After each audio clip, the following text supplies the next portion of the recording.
우리 사랑하는 성도 여러분도 마찬가지일 것입니다. 사람은 누구나 살면서 부끄러운 일이 있고 또 자랑하고 싶은 일이 있을 것입니다.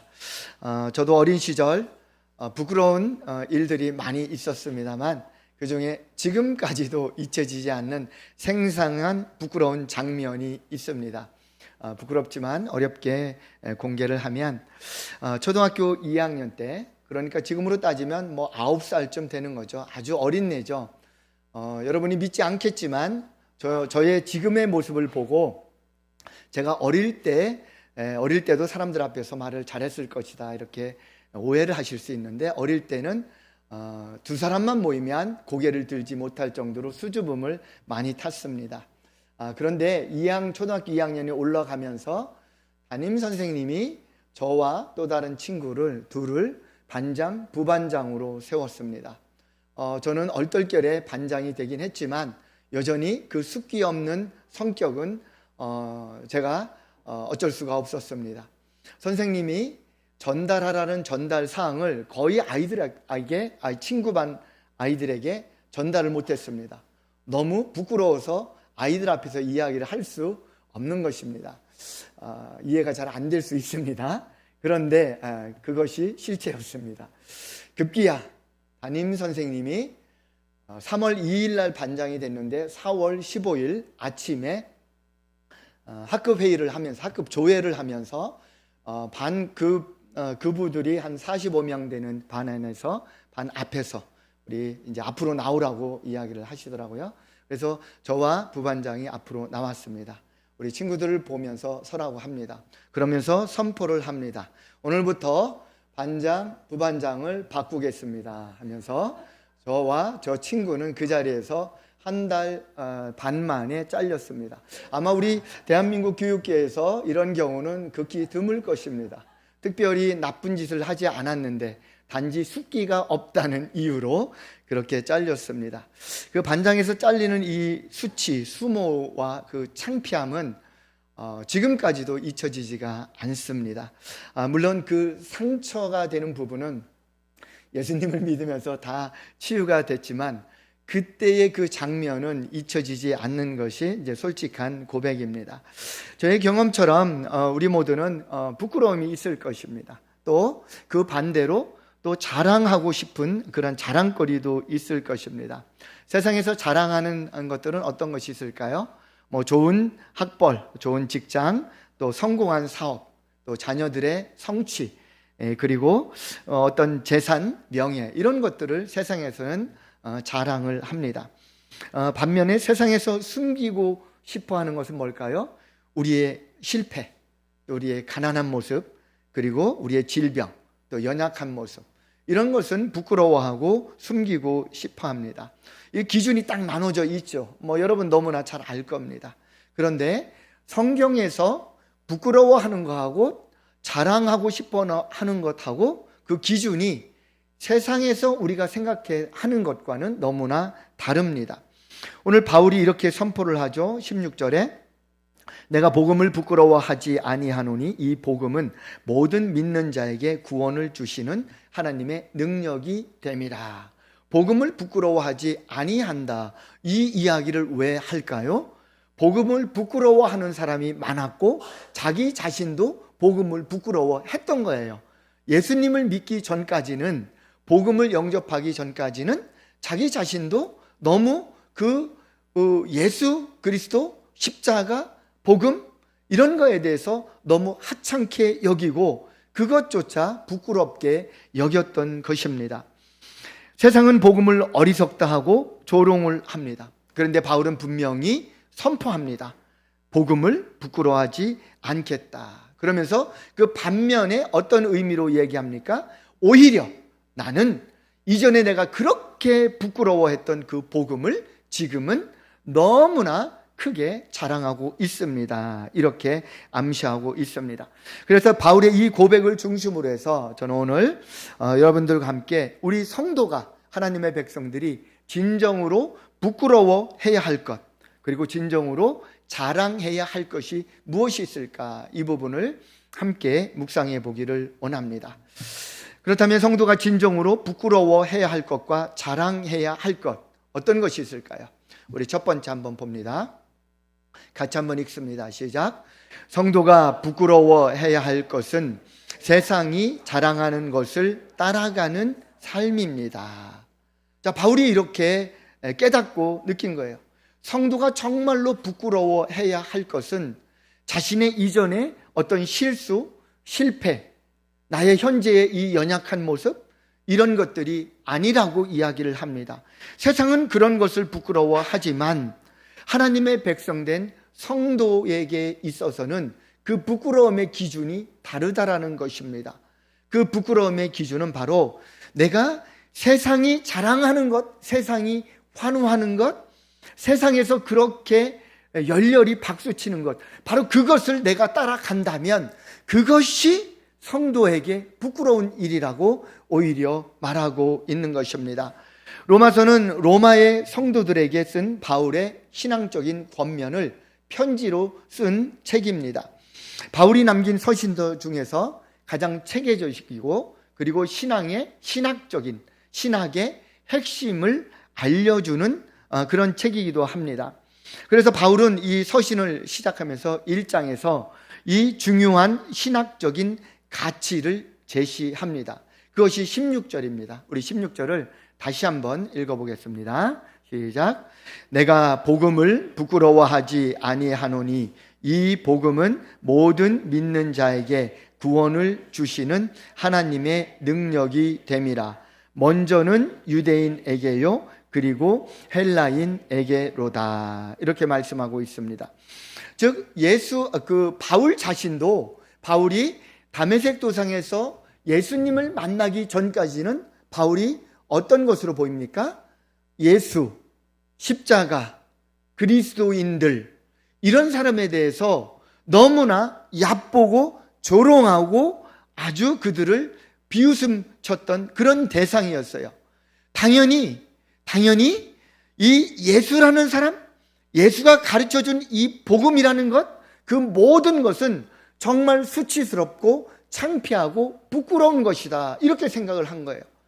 그래서 그렇게 주장하는 사람을 쫓아다니면서 잡아서 감옥에 가두고 그들을 핍박하고 또 그렇게 예수 그리스도를 따르는 사람들을 괴롭힌 바로 그런 모습을 보인 거예요. 바로 이런 모습 속에서 이제 더 이상 가만히 보니까 이 복음이, 십자가 복음이 알고 봤더니 내가 무시했던 그러한 그냥 허름한 십자가가 아니라는 것을 깨닫게 된 거예요. 그 안에 뭐가 있어요? 하나님의 능력이 있다는 것을 발견한 것입니다. 복음 안에, 십자가 안에 하나님의 능력이 들어있다는 것을 알고는 더 이상 그가 이 복음을, 십자가 복음을 부끄럽게 여기지 않았다는 거 고백하고 있는 것입니다. 이 복음의 핵심적인 상징이 바로 이 십자가인데요. 그 당시에 이 로마 사회에서 이 십자가는 처형의 수단이었습니다. 그냥 이렇게 보기에 너무나 이쁘고 아름다운 모습이지만 그냥 거칠고 그리고 피가 여기저기 묻어 있고 아주 험악한 그런 모습이 바로 십자가의 본래의 모습인 거예요. 그래서 그냥 사형당하는 사람들은 십자가로 사형시키지 않아요. 십자가에 사형시키는 사람은 정해져 있어요. 아주 사회에서 없어져야 할 극악무도한 그런 사형수들이 이 십자가에 달려 죽은 거예요. 그리고 국가를 전복하는 그런 반국가 세력, 이런 국가를 아주 망하게 할 수 있는 엄청난 죄를 범한 자들, 그런 자들을 바로 이 십자가 처형으로 사형을 시킨 것입니다. 그러다 보니까 이 십자가에 사형된 예수님을 사람들이 볼 때 뭐라고 보겠어요? 같은 부류로 보는 거예요. 얼마나 극악무도하면 저 예수라는 청년이 십자가에 처형당할까? 다 이렇게 이야기를 하는 거예요. 그러면서 혀를 차는 거예요. 아유, 아주 얼마나 지독하고 얼마나 악하면 얼마나 저렇게 나쁜 짓을 했으면 십자가에 달려 죽었을까? 바로 이렇게 사람들이 생각을 하는 거예요. 그러니까 십자가에 달린 자마다 바로 성경 표현에서도 저주받은 자, 즉 나무에 달려 죽은 자마다 저주받은 자라고 이야기를 하잖아요. 그것과 이렇게 비교하면서 예수 그리스도가 저주받은 자로 그렇게 몰아붙이게 된 것입니다. 그런데 어떻습니까? 알고 봤더니 바울도 그런 줄 알았어요. 예수님을 핍박할 때는 그런 줄 알았어요. 그런데 알고 봤더니 그렇게 극악무도한 십자가에, 그 허름한 십자가에, 예수님이 죽었다는 그 십자가에 알고 봤더니 하나님의 능력이 들어있더라는 거예요. 그러면서 자신이 깨닫지 못했던 엄청난 능력이 그 십자가로부터 나타나는 것을 깨닫게 된 후로부터 이런 고백을 하는 거예요. 이제 더 이상 나는 십자가 복음을 부끄러워하지 않겠다. 알고 봤더니 그 십자가를 통해서 누구든지 주를 믿는 자마다 구원을 얻는 능력이 거기에 나타나더라. 누구든지 차별받지 않고 그 예수님을 믿는 자마다, 그 십자가에 달려 죽으신 예수님을 믿는 자마다 구원을 얻는 그 은혜를 입더라. 그것이 바로 하나님의 놀라운 은혜라는 것을 깨닫게 된 것입니다. 그러면서 예수를 믿지 않는 사람들, 십자가를 그냥 단지 수치와 저주의 상징으로 보지만 예수를 구주로 믿고 영접한 사람은 바로 하나님의 능력이 나타나는 통로가 그 허름한 십자가라는 것을 깨닫게 된 것입니다. 바울의 이 선포, 로마서 1장 16절의 이 선포가 엄청난 그 기독교 역사를 바꿔버립니다. 엄청난 영향력을 끼치게 됩니다. 개인적으로, 그리고 교회적으로, 그리고 인류의 역사에서 엄청난 변화를 시키는 그러한 모멘텀이 된 것입니다.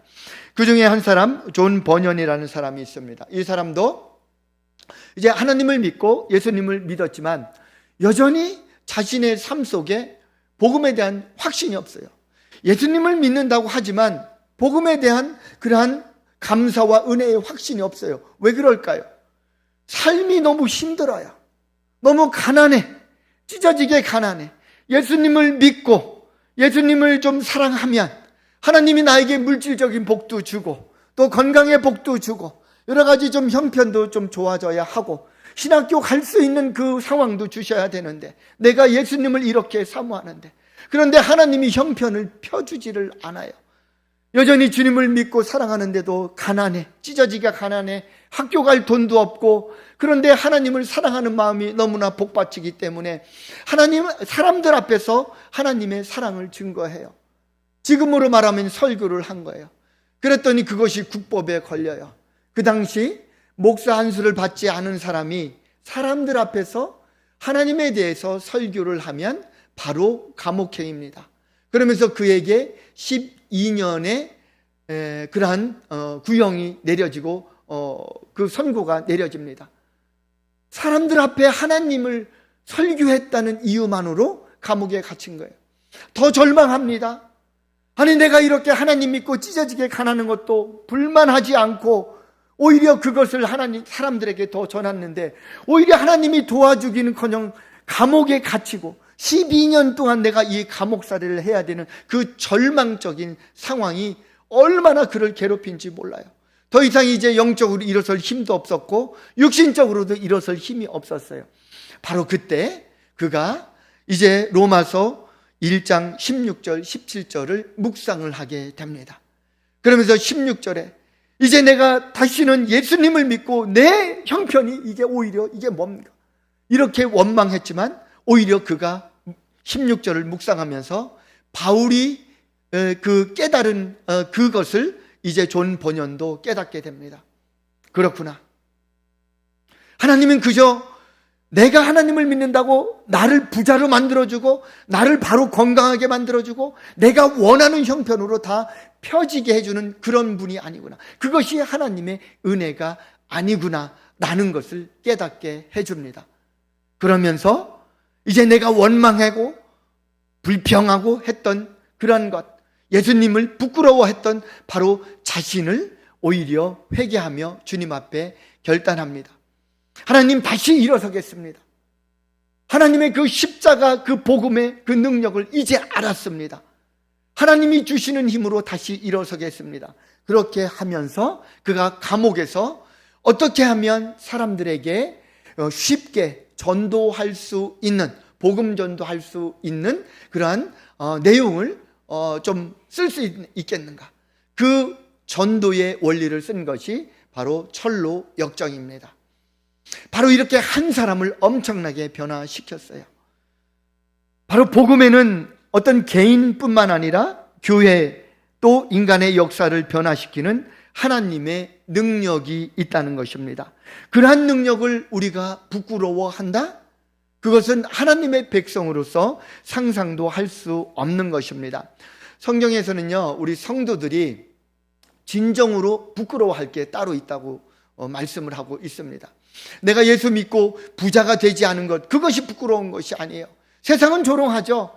아니, 예수 믿으면 좀 더 잘 살아야 되는 거 아니야? 아이고, 자기는 그냥 이전보다 더 못 사네? 더 꾀죄죄하네? 아니, 예수 믿었으면 이번에 승진했어야 되는 거 아니야? 아이고, 더 못 사네? 아니, 예수 믿었으면 더 건강했어야 되는 거 아니야? 아니, 더 아프네? 오히려 이렇게 세상은 우리를 조롱합니다. 예수 믿는 그 하나님의 능력이 마치 우리 삶 속에서 내가 그냥 눈에 보이는 것을 향상시키는 정도로 생각을 하는 거예요. 그런데 성경에서 그렇게 말씀합니다. 정말로 우리가 부끄러워해야 할 것이 있다고 이야기를 합니다. 그것은 바로 하나님을 모르고 살았던 시절에 너희들 그 삶을 부끄러워할 줄 알아야 한다는 거예요. 그러면서 바울이 로마서 6장 20절, 21절에서 이렇게 이야기를 합니다. 같이 한번 읽어봅니다. 이제 믿지 않았던 사람들에게, 과거에 믿지 않았던 사람들에게 이렇게 이야기를 하는 겁니다. 이거 같이 읽습니다. 시작. 너희가 죄의 종이 되었을 때에는 의에 대하여 자유로웠느니라. 즉 의로움 이런 거 신경 쓰지 않았다는 거예요. 내가 하고 싶은 대로 마음대로 살았다는 거예요. 21절 계속 읽습니다. 시작. 너희가 그때에 무슨 열매를 얻었느냐? 이제는 너희가 그 일을 부끄러워하나니 이는 그 마지막이 사망임이라. 하나님과 단절돼서 내 마음대로, 욕심대로, 욕망대로 쾌락을 찾아서 살았던 그 시간들, 그 죄와 불순종이 가득했던 그 인생의 시간들이 부끄러운 거지. 네가 지금 예수 믿고 여전히 가난하다, 여전히 아프다, 그것이 부끄러운 것이 아니라고 말씀하고 있는 것입니다. 바로 이것을 바울이 깨달은 거예요. 그러면서 진정으로 하나님의 백성된 우리가 부끄러워할 것은 지금 내가 가난하게 사는 것이 부끄러운 게 아니라는 거예요. 바로 하나님을 모르고 살았던 그때, 아찔했던 그때, 그 결과는 뭐예요? 그렇게 계속 살았다면 그 결과, 그 마지막은 사망이라고 말씀하고 있잖아요. 나는 죽을 뻔했어요. 저와 여러분은 죽을 뻔했어요. 예수 믿지 않고 그냥 그대로 살았더라면. 그런데 지금 예수 믿고 구원에 합류하신 거예요. 바로 그 아찔했던 그 죄악 속에 살던 그때가 부끄러운 거지, 지금 저와 여러분이 삶 속에서 문제와 고난을 만나서 사는 것, 그건 전혀 부끄러운 게 아니에요. 내가 주님을 붙잡고만 있다면 내 삶에 지금 어렵고 고단한 그 문제들은 전혀 부끄러운 게 아니에요. 염려하지 마세요. 주님은 절대로 그것이 부끄럽다고, 야 어디 가서 나 아는 척 하지 마, 이렇게 하시는 주님이 아니라는 것입니다. 오늘날 우리도 마찬가지죠. 직장에서, 학교에서, 친구들 사이에서 복음을 부끄러워할 때가 있습니까? 없습니까? 있죠. 우리 직장에서 식사 기도조차 남들이 볼까봐 그냥 이렇게 식사하시는 분들도 있어요. 기도는 하긴 해야 되는데, 그래서 그냥 뭐 속으로 하시는 분도 있고, 그냥 남들이 볼까봐 그냥 뭐 0.5초 식사기도 하시는 분들도 있습니다. 왜 그럴까요? 그냥 다른 사람이 알면 불편할까봐, 다른 사람이 알면 비아냥할까봐, 내가 혹시 외톨이가 되지는 않을까? 이런 마음이 우리 안에 좀 있어요. 그러니까 믿지 않는 사람들 공동체에 가면 내가 신앙이 있다는 것을 굳이 알리고 싶지 않은 그런 모습을 보입니다. 학교에서도 마찬가지죠. 우리 청소년 자녀들 포함해서 친구들의 시선을 의식하고 신앙을 말하지 못하는 자녀들이 많이 있어요. 오히려 그들과 같이 어울리기 위해서 나는 교회 다녀, 나는 예수 믿어, 이런 얘기를 의도적으로 숨기는 경우가 있습니다. 가정에서도 그렇죠. 굳이 갈등을 일으키지 않기 위해서 어떻습니까? 그냥 입 닫고 신앙을 이야기하지 않는 경우도 너무나 많습니다. 제가 전에 알았던 어느 집사님 한 분이 있어요. 그분은 이제 회사에서 높은 자리에 있어요. 임원 같은 자리에 있는데, 그러니까 술자리나 이런 것이 많은 거예요. 그런데 20, 30년을 계속 그 직장에 있었으면서 한 번도 자신이 신앙이 있다는 얘기를 표현을 안 했어요. 아니, 감추었어요. 감추었는데 점점 나이가 들면서 정말 마음이 너무 힘들어지는 거예요. 그런데도 계속 술자리는 마련이 돼요. 그래도 여전히 술잔을 거절하지 못하고 괴로워하면서도 그렇게 술을 마십니다. 그리고 술 마시고 다음 날이 되면 두 가지가 고통스러워합니다. 하나는 숙취로 인해서 몸이 너무 힘들대요. 또 한 가지는 이 같은 속이 아픈데 이것은 바로 그 신앙 양심이 너무 괴로운 거예요. 내가 이러면 안 되는데. 세상의 시선을 두려워해서 복음을 숨기고 살아가는 그 시절을 그렇게 고백하는 것을 보았습니다. 물론 저와 이야기할 때는 이제 그런 모든 것을 극복한 이후였어요. 그런데 그 전에 많은 20, 30년 동안 그렇게 보냈다고 이야기를 합니다. 누구나 다 이럴 수가 있습니다. 그런데 우리가 지금 저와 여러분에게 하나님이 원하시는 모습은 내가 예수 믿습니다, 교회 다닙니다, 내가 신앙이 있습니다, 이것을 숨기지 말라는 거예요. 숨기는 삶이 오히려 부끄러운 삶이라는 거예요. 오히려 이야기하고 설령 불편할 수 있어요. 관계 속에서 설령 좀 손해볼 수 있어요. 때로는 외톨이가 될 수 있어요. 그럼에도 불구하고 나는 주님을 믿습니다, 이렇게 당당하게 이야기를 함으로써 그것이 하나님의 백성의 온전한 모습이라고 말씀하고 있는 것입니다. 그래서 우리는 이렇게 말할 수 있습니다. 우리가, 성도가 진정으로 부끄러워해야 할 것은 주님을 외면하고 세상이 자랑하는 것들을 쫓아가는 삶입니다. 오히려 그런 것들을 우리가 부끄러워해야 하는 것입니다. 하나님의 능력과 사랑이 나타나는 십자가 복음을 부끄러워하지 않는 저와 여러분 되시기를 주님의 이름으로 축원합니다. 그렇다면 두 번째로 성도가 자랑해야 할 것이 무엇일까요? 우리 같이 한번 읽습니다. 같이 읽습니다. 시작. 성도가 진정으로 자랑해야 할 것은 복음으로 세상을 극복하는 삶입니다. 성도가 진정으로 자랑해야 할 것이 있다. 그것은 복음으로 세상을 극복하는 삶입니다. 바울은 오직 한 가지만을 자랑했다고 해요. 그 전에는, 예수님을 만나기 전에는 바울이 자랑할 게 얼마나 많은 줄 아세요? 그가 20대 후반에 사내들인 공회, 전국에서 70명만 있는 사내들인 공회의 공회원이었어요. 대단하지 않습니까? 20대에 우리로 말하면 국회의원이 되는 것도 대단한데, 정말 그 당시에 모든 면에서 뛰어나야 사내들인 공회의 공회원이 될 수 있어요. 바로 20대 후반에 그러한 화려한 명예가 있었고요. 그리고 그에게는 사내들인 공회원의 엄청난 권세, 권력이 있었습니다. 그리고 그에게는 풍부한 그러한 생활 환경, 그런 물질이 있었습니다. 이런 것들 너무나 그가 누리고 있었던 거예요. 그런데 예수님 만나고 가만히 보니까, 예수님 만나고 신앙생활 하다 보니까 알고 봤더니 내가 그렇게 이것 없으면 나 죽어, 이것 없으면 나 망해, 이것 없으면 내 자존심 다 망가져 라고 생각했던 세상의 그 자랑거리들이 알고 봤더니 다 배설물만 못하다라는 거예요.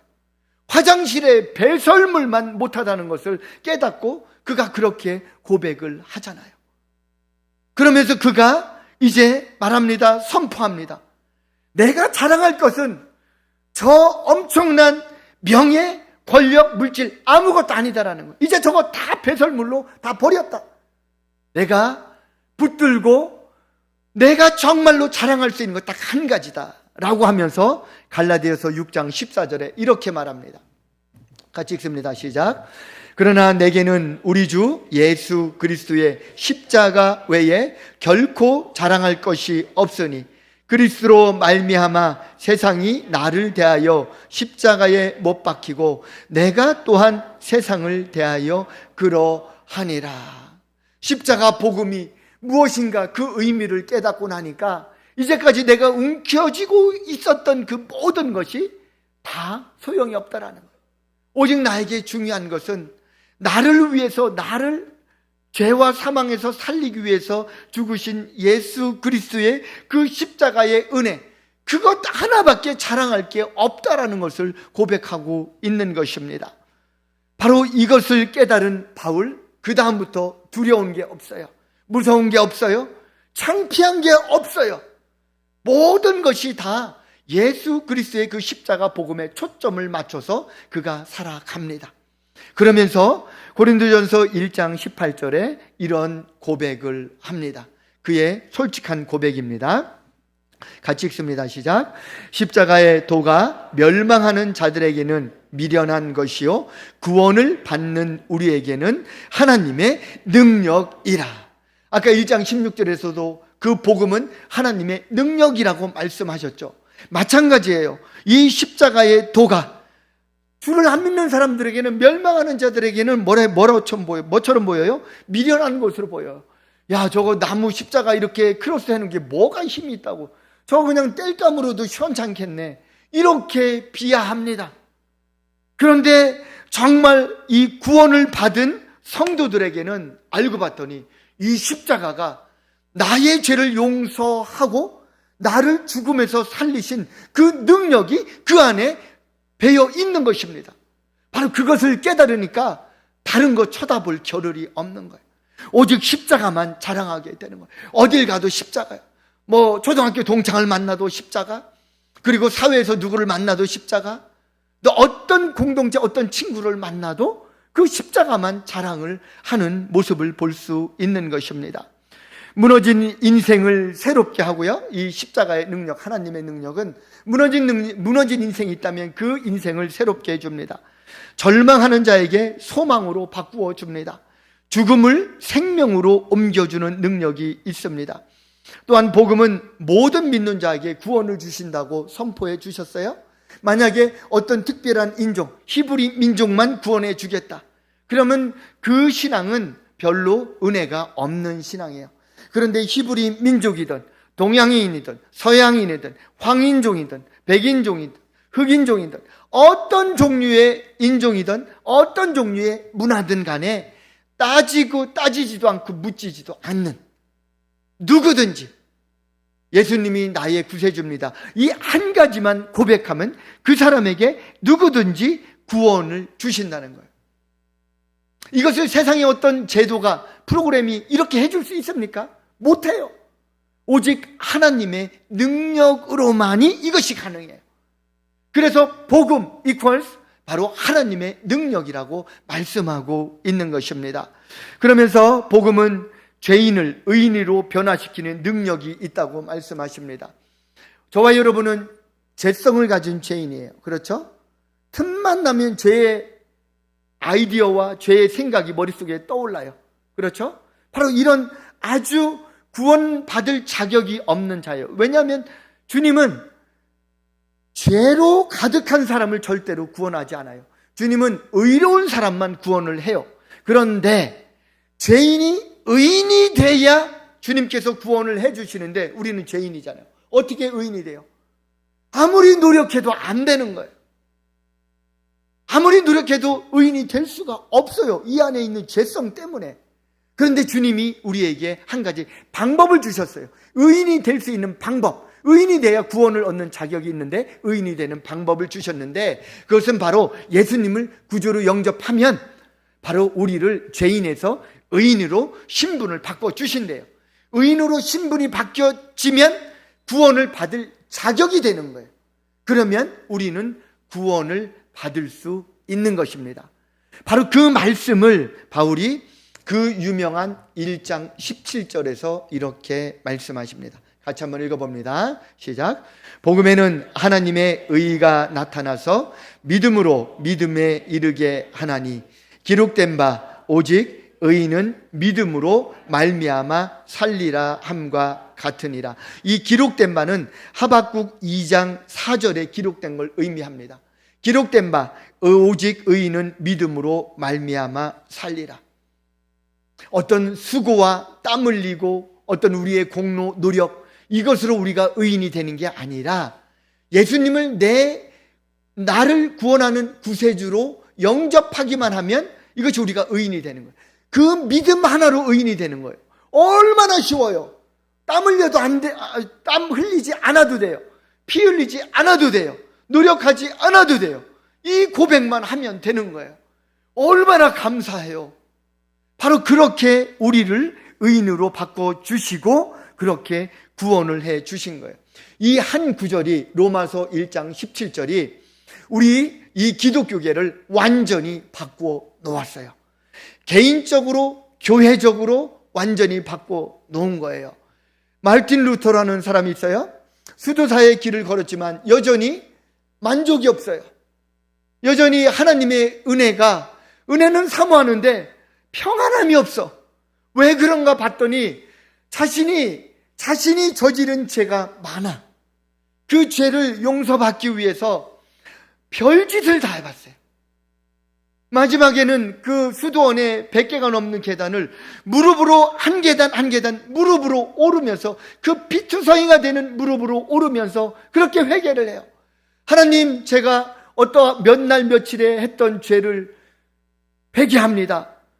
하나님 용서해 주실 줄 믿습니다. 그리고 그 다음 계단을 무릎으로 올라가서 또 다른 죄를 이야기. 이렇게 100개가 넘는 그런 회개를 하면서 이제 더 이상 생각나는 게 없어. 이제 모든 죄를 회개했어. 나는 이제 의로운 사람이 되었구나 하고 일어나는 순간에 회개하지 않은 또 다른 죄가 생각나는 거예요. 그래서 절망하는 거예요. 끝이 없구나. 나는 이 내 죄 때문에 결국 하나님의 심판을 받을 수밖에 없구나. 그래서 그가 절망하고 있었던 그 시절이 있었어요. 바로 그때 그에게 성령께서 로마서 1장 17절을 묵상하게 합니다. 그러면서 그가 번뜩 하나님께서 성령으로 그에게 감동을 주십니다. 그 감동이 바로 17절에 오직 의인은 믿음으로 말미암아 살리라. 내가 무릎으로 고행으로 내가 의인이 되는 게 아니라 예수님을 구세주로, 예수님을 하나님의 아들로 인정하고 받아들이는 것, 바로 그럴 때 내가 의인이 되는구나. 모든 죄가 용서되는구나. 바로 그것을 깨달은 거예요. 바로 그때부터 갑자기 이 소심하고 조심스러웠던 루터가 완전히 변합니다. 비텐베르크 그 대성당에 가서 그 대문에 95개조 반박문을 딱 붙여버립니다. 지금 교회는 썩었다. 즉 그 당시 캐톨릭 교회예요. 지금 교회는 썩었다고 고치지 않고 개혁하지 않으면 우리는 하나님의 심판을 받을 것이라고 그렇게 써붙입니다. 난리가 납니다. 교황, 황제, 많은 기독교의 그 종교 지도자들이 난리가 납니다. 그를 붙들어 갑니다. 그리고 그에게 따집니다. 네가 한 짓이 무슨 짓이지 않느냐? 하나님을 정말 어떻게 이렇게 하나님의 이름을 더럽히느냐? 당장 취소하라. 이렇게 압력을 합니다. 어땠을까요? 루터, 그럴 수 없습니다. 이것이 맞습니다. 그러면서 끝까지 저항합니다. 그것이 바로 지금 저와 여러분이 다니고 있는 이 기독교 개신교가 탄생하는 종교개혁의 불씨가 되었던 거예요. 바로 이 로마서 1장 16절 17절이 루터로 하여금 교회를 완전히 바꿔버린 거예요. 그 당시에 면죄부를 사야 천국에 갈 수 있습니다. 정말 이 수도원에서도 조차도 음란이 행해지는 다 썩어빠진 이 캐톨릭의 이 교회에서 엄청나게 이 복음의 엄청난 영향력으로 완전히 새로운 교회를 만들어버린 거예요. 바로 이것이 복음주의 교회예요. 저와 여러분이 지금 신앙생활하는 이 교회가 바로 복음주의 교회인 것입니다. 이렇게 개인적으로 완전히 바꿔버렸고요, 이 복음의 능력이. 그리고 교회적으로 완전히 바꿔버린 거예요. 그리고 많은 그 외에 많은 이 교회 역사가 이 한 구절로 인해서 바뀌어버린 거예요. 18세기의 존 웨슬리는 이 마르틴 루터의 이 로마서 강해가 읊어지는 것을 길을 가다가 부흥해서 듣습니다. 그러면서 그때 깨닫습니다. 아, 그렇구나. 루터가 이야기한 게 바로 이거였구나. 오직 의인은 믿음으로 말미암아 사는 것, 그거구나. 그래서 그때 이제 복음주의에 헌신하면서 바로 그때 감리교가 탄생이 되는 것입니다. 또 20세기의 대표적인 신학자 중에 한 사람인 칼 바르트. 이 칼 바르트라는 이 신학자가 1919년에 로마서 주석을 씁니다. 이것이 엄청난 반향을 일으키는데 그것의 핵심이 바로 오늘 이 17절의 내용이에요. 우리가 의로워지는 것은 믿음으로 의로워지는 거지 다른 어떤 세상의 방법으로 되는 것이 아니다. 교회의 어떤 프로그램으로 되는 것이 아니다. 그러면서 신학의 폭탄이라고 불릴 정도로 혁신적인 변화를 가져옵니다. 바로 이것이 복음의 능력이에요. 복음의 능력은 죄송합니다만 우리를 부자로 만들어주고 우리를 그냥 아무 걱정 없이 만들어주는 그런 능력이 아니에요. 복음의 능력은 우리를 변화시키는데 어떻게 변화시켜줘요? 바로 생명을 갖도록, 구원을 갖도록 우리가 살고 있는 삶을 바꾸어 주는 그러한 능력으로 우리에게 주는 거예요. 그래서 예수님께서 정말 복음을 붙들고 사는 자들에게 어떤 일이 일어날 것인가를 우리에게 말씀하시면서 이런 말씀을 하세요.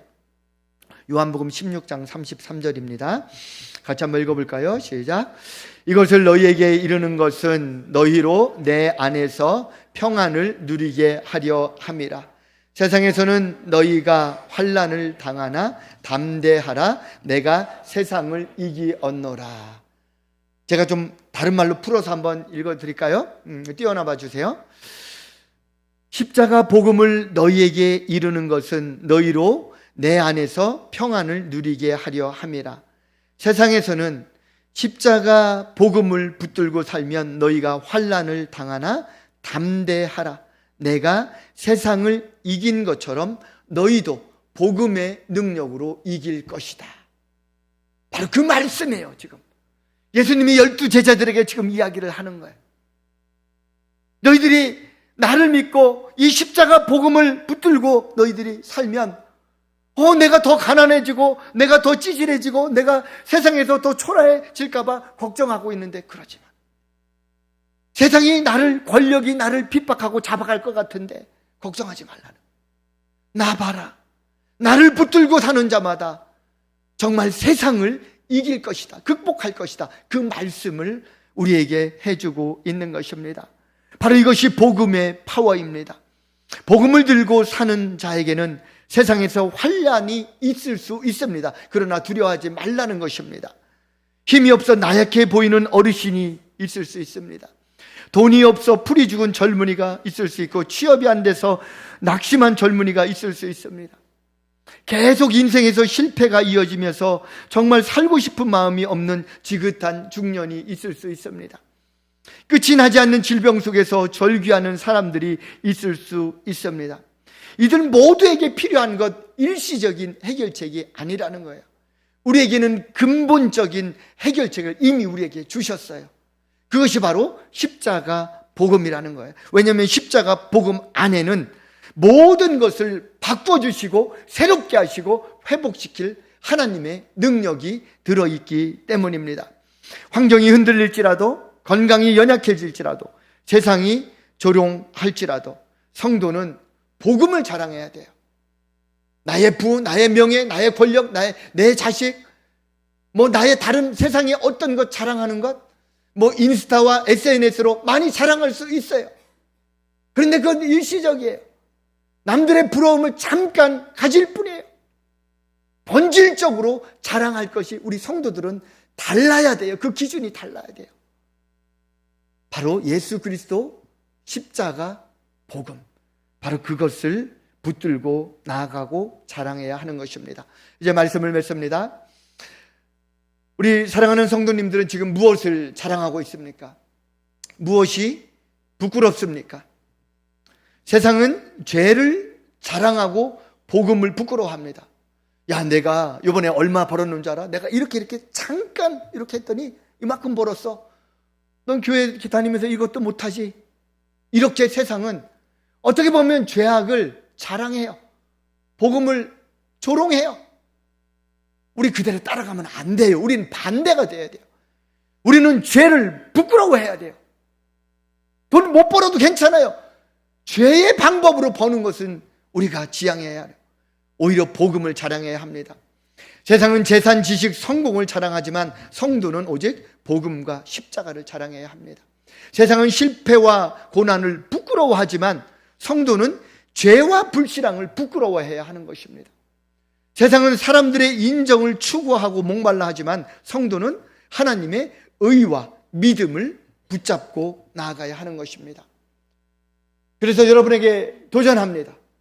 한 주간 살아가실 때 여러분이 속한 어떤 공동체도 좋습니다. 가정도 좋고 일터도 좋습니다. 이렇게 한번 선포해 보시기 바랍니다. 나는 복음을 부끄러워하지 않습니다. 나는 예수 믿는 것이 부끄럽지 않습니다. 이렇게 한번 선포해 보시기 바랍니다.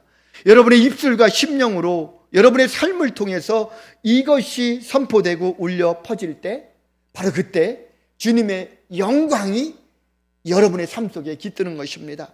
가정에서, 직장에서, 학교에서, 교회에서 여러 가지 우리가 쭈삣쭈삣합니다. 그러나 선포하십시오. 가정에서 선포하십시오. 우리 집은 복음을 자랑하는 집입니다.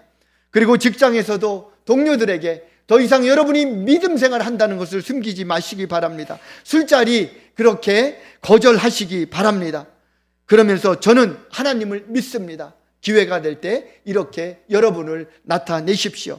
학교에서도 친구들 앞에서 그렇게 조롱을 받을까봐 겁내하면서 예배와 기도를 숨기지 마시기 바랍니다. 교회 안에서도 서로를 세우고 격려하시기 바랍니다. 연약한 부분 자꾸 들춰내서 너 괜찮냐, 너 괜찮냐 이렇게 하기보다는 정말 서로 세우고 격려하고 복음을 자랑하면서 직분이나 은사로 자랑하는 것이 아니라 예수님의 그 은혜로 서로 격려하고 서로 돌봐주시기 바랍니다. 바로 그럴 때 세상이 환호하는 것을 쫓아가는 것이 아니라 하나님이 기뻐 받으시는 것을 따라가는, 자랑하는 그런 하나님의 백성들이 될 것입니다. 바로 그런 한 주간 살아가시는 저와 여러분 되시기를 주님의 이름으로 축원합니다. 이 시간 다 같이 일어나셔서 우리가 이번에는 찬양으로 우리의 신앙을 한번 결단해 보겠습니다. 이 찬양을 부를 때 단순한 찬양 노래 가사가 아니라 우리의 신앙의 선포로 부르시기 바랍니다. 내가 가정보다, 우리 자녀들보다, 재산보다, 명예보다 예수 그리스도를 더 귀하게 여기겠습니다 라는 고백으로 이 찬양 나갑니다. 주 예수보다 더 귀한 것은 없네.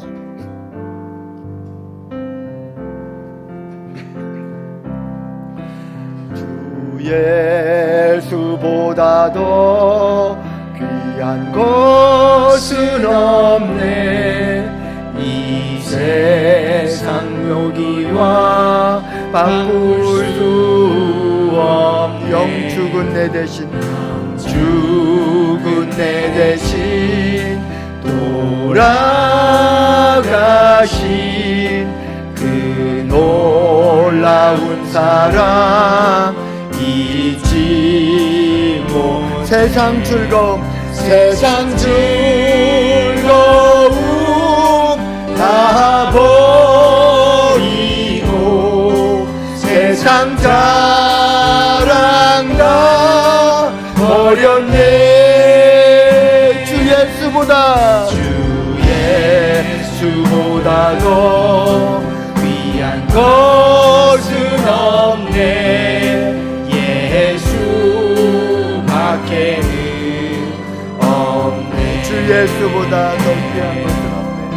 주 예수보다 더 귀한 것은 없네. 이 세상 명예와 바꿀 수 없네. 이전에 즐기던